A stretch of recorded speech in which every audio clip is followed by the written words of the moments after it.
Okay, so you get to the end of your high school career, and then it's time to apply for colleges. Now, in North Carolina, most people expect you to stay in the North Carolina ACC system, right? But you decide to go to Georgia instead. Well, I would tell you this, in the 70s, if you were a great player in the state of North Carolina, you don't leave the ACC. That was almost against the law. You don't leave the ACC. And I was the first one to buck the system. I actually signed a letter of intent with North Carolina State.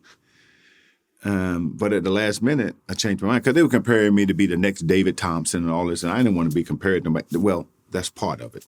But Georgia it was just the right placement because I went there with 5 other high school All-Americans, so we all went at the same time. So it wasn't like I went there by myself. But once I made that decision, all hell broke loose in the state of North Carolina. I got F's on my transcript, paint poured on my car, windows busted out of my house, theft threats, and a cross burning in my front yard. Okay, and I was going to ask you about this part. Here you are, you're an 18-year-old kid, and you're minding your business, you're in your living room, and suddenly you see this huge light outside your window. Yeah. And as you open the curtain, it's a burning cross. I didn't even open the curtain. I was like, I'm puzzled up, like, what is this big bright light? So I go out the front door, and as I get to the front yard, there's a big cross burning in my yard. And I remember being very nervous and scared to being very angry, to the point where, anything could have happened if anybody showed up at my front door. I mean, I was very upset and angry about that because I've never seen that. Coming out of Baltimore, you don't see stuff like that.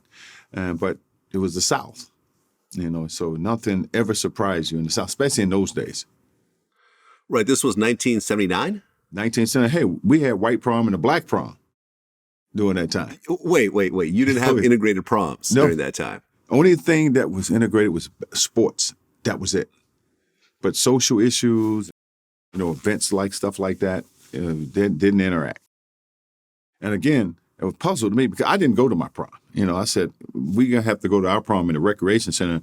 And the whites went to their prom at the high school. So it was a rough time.